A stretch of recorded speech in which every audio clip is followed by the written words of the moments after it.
the danger seems to be again around us. Because I know one of the pro-CPM scholar from Canada was talking me when I wrote that article, Modi, would he take Abraham Lincoln route or George Bush route? If he takes Abraham Lincoln route, he will have to fight his own organizations. He will have to fight his own Brahmins within RSS. He will have to fight the industrialists and the capitalist banyas. And he will have to fight his cultural armies. Then side by the scheduled caste, scheduled tribe, backward classes. And there would be some kind of a freedom step further.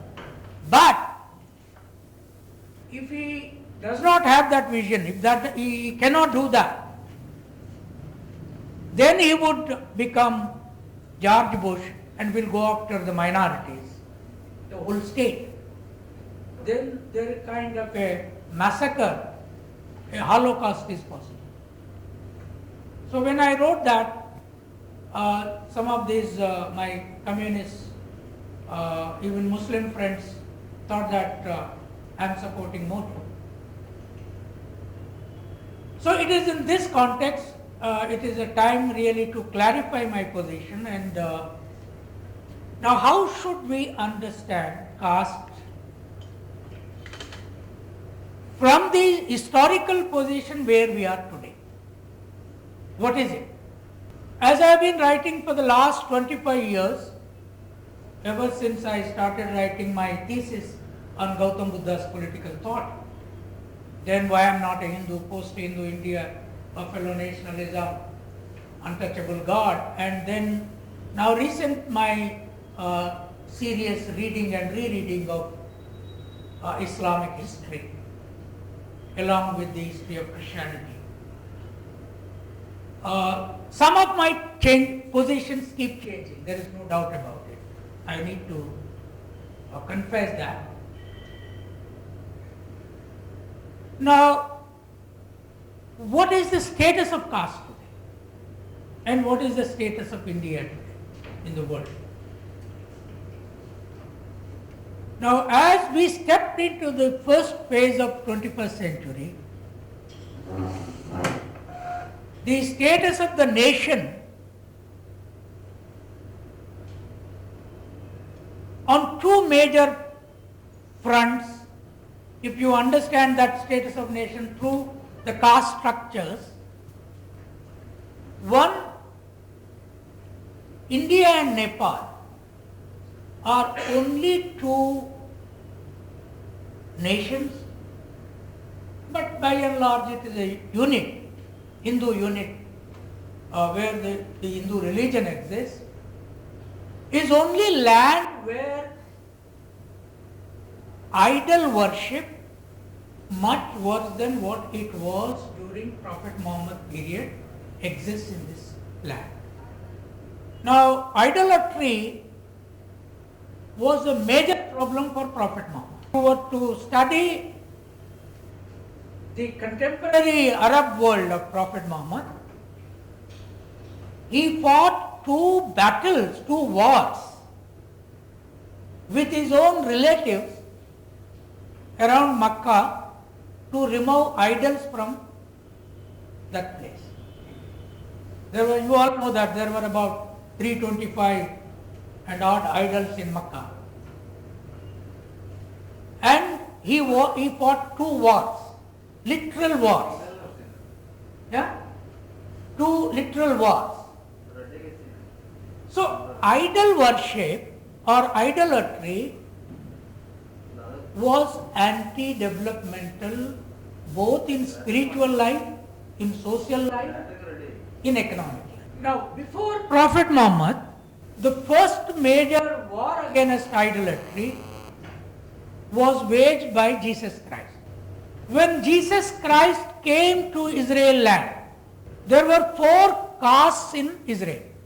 The first caste known as Pharisees in Israel. They were the priests. They were handling synagogues. And the mass was constituted of what is known as Gentiles. They were like Sudras. They were tillers of the land. They were looking after cattle, sheep, goat. So Jesus' mother was a shepherd. Jesus' father was a carpenter. Now their marriage was intercaste marriage. And so there were a number of other castes in Israel, communities, which were part of the, like Sudra, Gentiles. Then there were untouchables in Israel called Samaritans. The history of Bible tells that the Samaritans were untouchables. And there were tribes also in Israel. Now what happened? Jesus abolished untouchability when he met Samaritan woman. When he was thirsty, he went and asked for some water. Then she says, I am an untouchable, you are a Jew, how do you drink my water? He says, no, there is something misunderstanding with you. You give me drinking water, I will give you spiritual water. He says. Then your untouchability is washed out. So that's how he abolished the Samaritan untouchability when he was campaigning. Then he fought with these upper Brahmins. His 12 disciples started going around the world. You know St. Thomas came here in the 1st century. But what happened? He came here, he was a Jew. And he converted only few Brahmins and upper caste into Catholicism. He didn't go into lower communities. Whereas St. Paul went into Gentiles, went into lower communities within the Siberian area and converted a lot of people into Christianity from the lower caste. And then Peter went to Rome. They started liberating the slaves. So essentially, Christianity from the days of Jesus liberated slaves and created conditions of no caste system. And that was the first human organization. Before that, about 500 before Jesus, Gautam Buddha rebelled against Indian caste system and Indian Brahmins. That you see my book, God as a political philosopher. But what happened to Buddhism was, Buddhism became one idol worshipping religion, that is Buddha's idol. Buddhism now idol worships. Buddha became a god. Buddha never believed in God. Buddha was never a believer in God. But he became a god later on. So now Buddhism is in China, Japan, Korea, Singapore, Sri Lanka, what we call the Eastern world. And it did not allow caste systems to exist in those countries wherever Buddhism spread. But it remained one idol worshipping religion. Jesus did not even allow that. Jesus did not, he said, my Father, not me, I am not important. My Father is important who is in heaven, who has created all of us. So it was, Buddha established a religion of human organization by abolishing distinctions and many idols worshipping. By the time Buddha came, Indians were worshipping thousands and thousands of idols.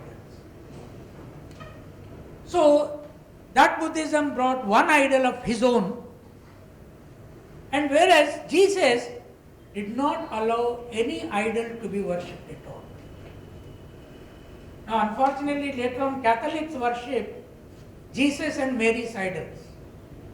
They keep those idols. Now this is what Muhammad opposed. The fight between Prophet Muhammad and Christianity was, they were worshipping two idols, Jesus and Mary. Prophet Muhammad didn't want that.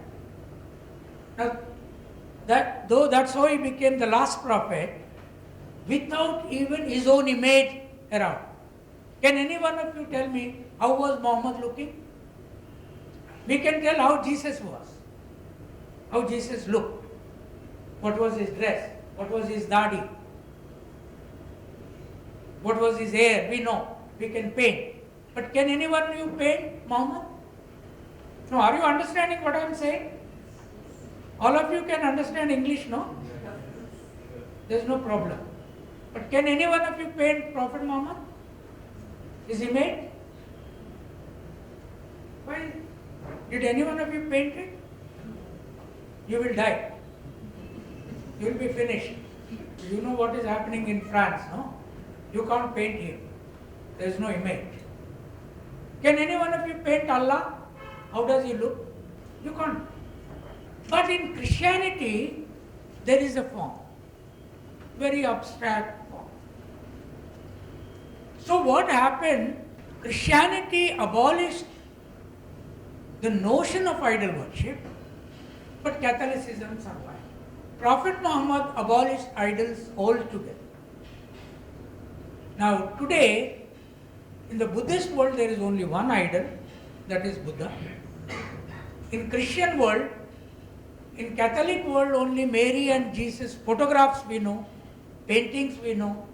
In Islamic world, there is no idol form at all. Now the fight between Hinduism and Islam is more because Hinduism essentially is idol worship.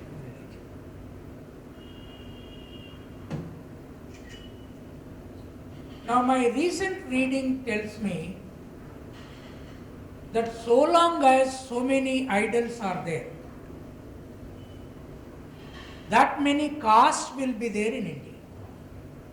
There is a close relationship between caste system and idol worship.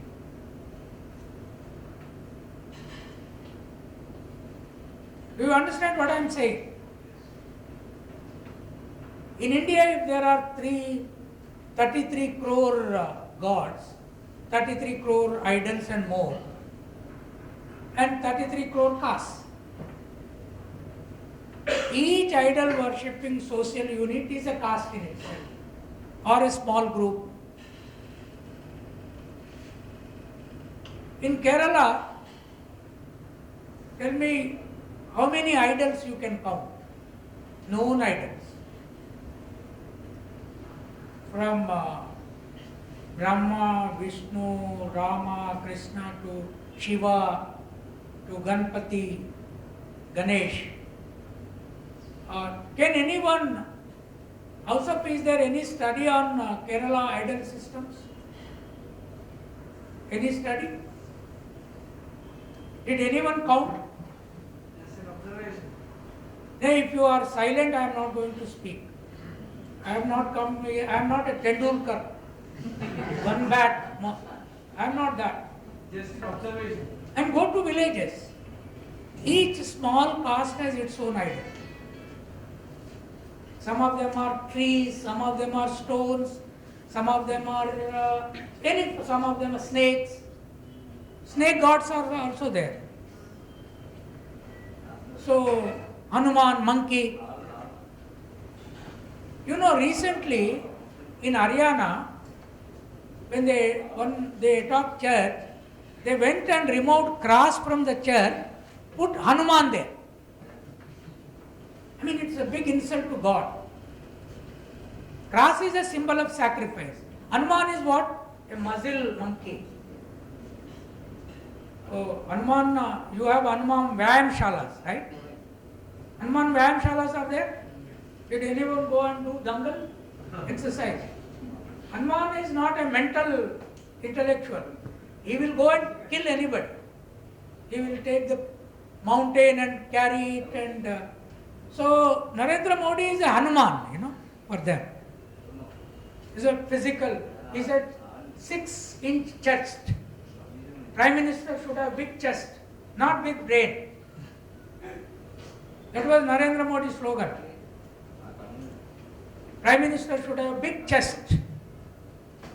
So I am not suitable for Prime Ministership because I have a small chest. So it is not brain. These idol gods. So India cannot unify cultures because there are number of castes.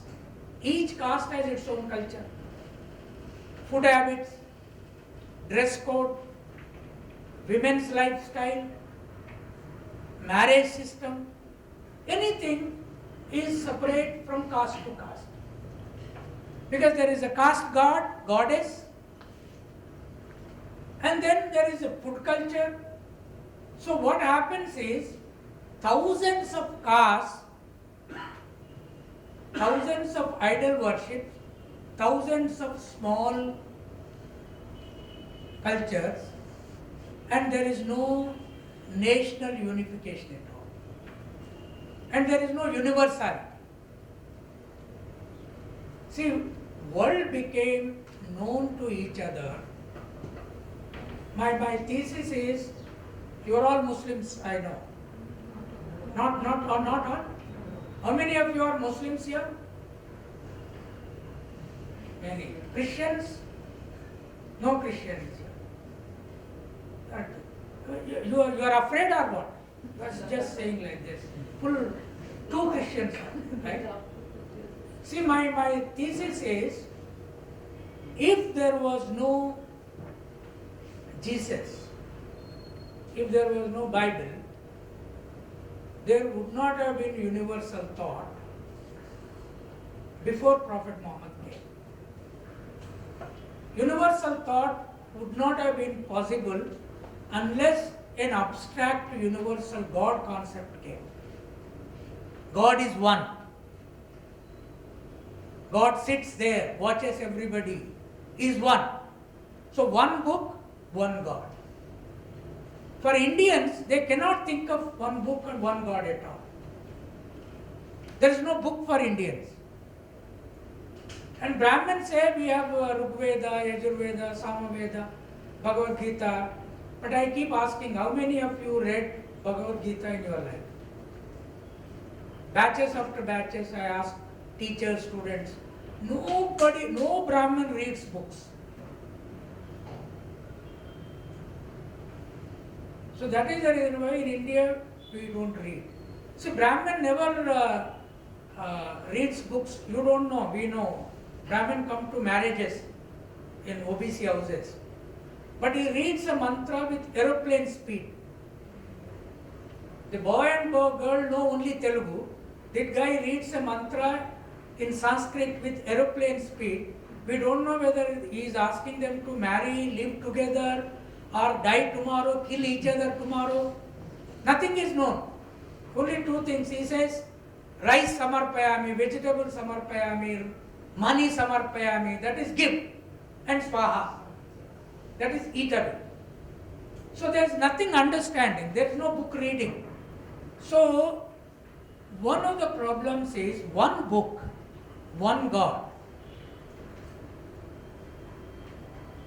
created the basis for abolition of differences. If that one book, one God is not there, each caste has its own God, goddess. There is no book. Then there is separate culture, separate cooking.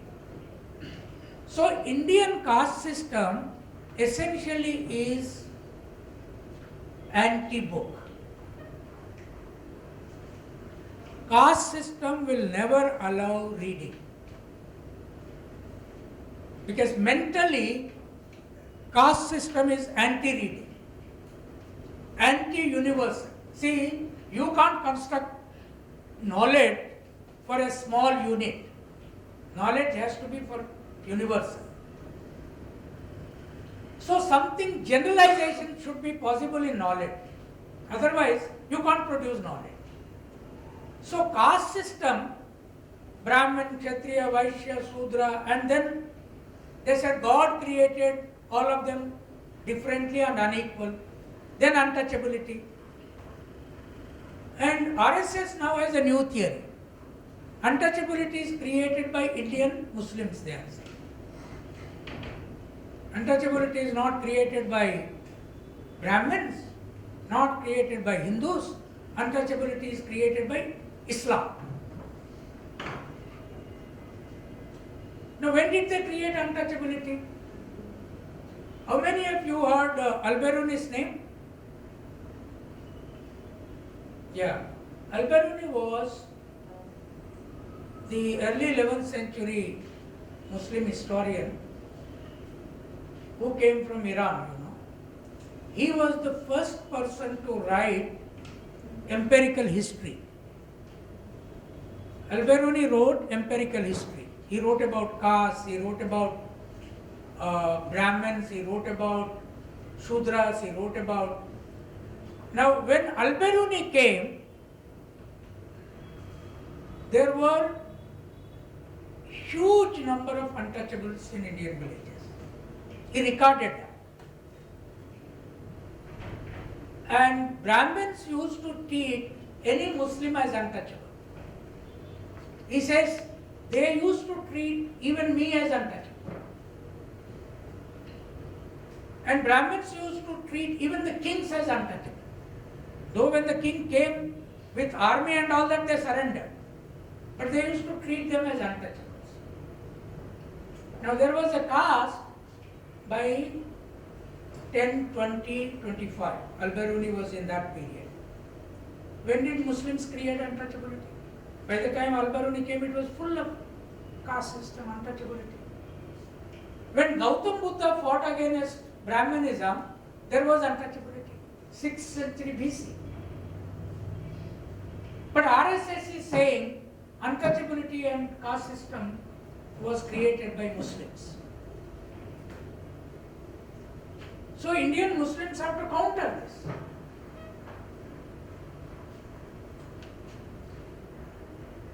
If you don't counter this, they are going to finalize this thesis. Because it is easy to tell Dalits in North India and in medieval India and so on, that look, untouchability we did not create. It is the Muslims who created. They believe. But then, what is the simple verifiable thing? If untouchability is a Muslim practice, the Brahmin priests in the temples, whether Tirupati temple or Guruvayur temple or any temple, are the Brahmins sitting with Sudras and eating food? Are the Brahmins going and sitting with Dalits and eating food with them? Now they want to ban beef. Okay, you don't eat beef. The same vegetable food, will you eat with Dalits sitting together? Why should priests not eat the same food with others? If you don't practice untouchability, can any Muslim mullah not eat food with anybody? Is there any कोई Muslim mullah ऐसा है क्या? Those who do not eat food with anybody? Are there such Muslim mullahs? Maulavis? Are there such people? But look at the Brahmins. They will not eat in any house. Now they are saying Muslims have created caste. Muslims have created untouchability. How do you counter? So they want idol worship to remain. My problem is why Muslims are not taking up anti-idol worship campaign. It is their duty. Muslim. Prophet Muhammad took up anti-idol worship campaign with his own relatives. Now, if you don't want to attack idol worship, you cannot attack caste system.